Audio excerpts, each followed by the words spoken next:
राधे राधे महाराज जी। गुरुदेव भगवान, मेरा प्रश्न है कि जन्मों जन्मों के पाप इस मनुष्य जन्म में कैसे खत्म होंगे? जैसे रुई का पहाड़ लगाओ, एक दिया सलाई लगा दो, पूरा भस्म हो जाएगा?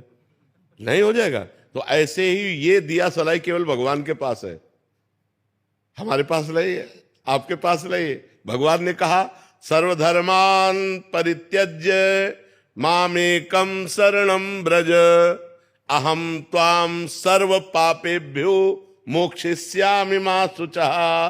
तू सब धर्म कर्म को मेरे समर्पित करके मेरी शरण में हो जा, मैं तेरे सारे पाप नष्ट कर दूंगा।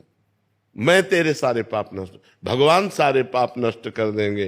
तो हमें भगवान का नाम जप करना चाहिए, भगवान का नाम कीर्तन करना चाहिए, भगवान की लीला कथा सुननी चाहिए, भगवान के भक्तों का संग करना चाहिए, सब में भगवान की भावना करके सेवा करनी चाहिए। हमारे सारे पाप भगवान नष्ट कर देंगे। कभी ग्रस्त जीवन में रह के कभी कभी कुछ ना कुछ मुश्किलें आती है, मतलब ध्यान ऐसे भटक जाती है। नहीं, मुश्किल ध्यान भटकता तो सबका है और मुश्किलें सबके आती हैं, आपकी ही बात नहीं है। हर मुश्किल से लड़ने के लिए हमें मनुष्य जन्म मिला है, भागने के लिए नहीं।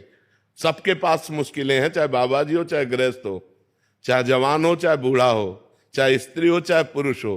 कोई ऐसा नहीं जिसके जीवन में मुश्किलें न हो। क्यों भाई, तुम मुश्किल रहित हो क्या?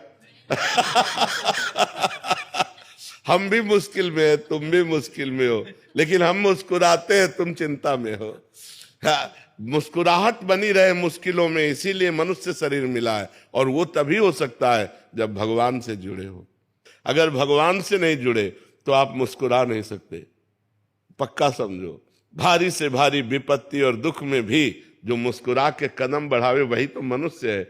जब भगवान को विपत्ति मिली तो हम इंसान को क्यों नहीं मिल सकती?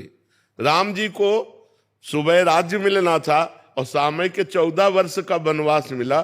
थोड़ा विचार करो कि अगर हमारे पास ऐसी विपत्ति हो तो जीना मुश्किल हो जाए। सुबह चक्रवर्ती राजा बनना है और शाम के नंगे पैर वनवासी वेश 14 वर्ष किसी ग्राम में नहीं जाना।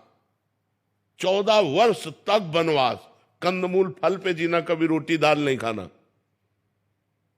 तापस वेश विशेष उदासी 14 वर्ष राम वनवास। कितना बड़ा कष्ट भगवान को झेलना पड़ा।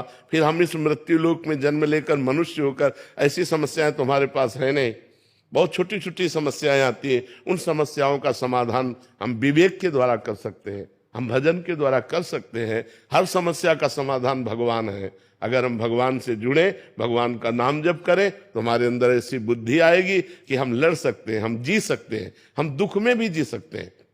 तो यही कला आप भी सीख सकते हो। खूब नाम जप करो, भगवान से चित्त को जोड़ो। मरना तो है ही यार, एक दिन तो मरना ही है सबको। रो रो के क्या मरना है यार, आनंद पूर्वक। आज हमें दुख है तो मुस्कुरा के जीते, कल सुख आ जाएगा, अपने आप आ जाएगा।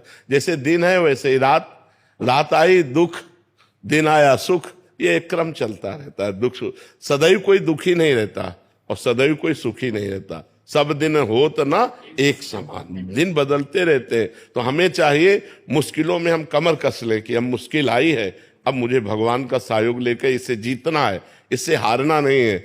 मनुष्य शरीर मिला है गलतियों को सुधारने के लिए और मुश्किलों को संभालने के लिए। हमारी जो मुश्किलें आए उनको हम विवेक के द्वारा संभालें, उनसे लड़ें, उस संघर्ष करें और उस संघर्ष में हम विजयी होंगे, क्योंकि भगवान का हम भजन करते हैं। और भगवान का भजन नहीं करते तब तो डूब जाओगे, फिर तो मुश्किलें चाट जाएंगी।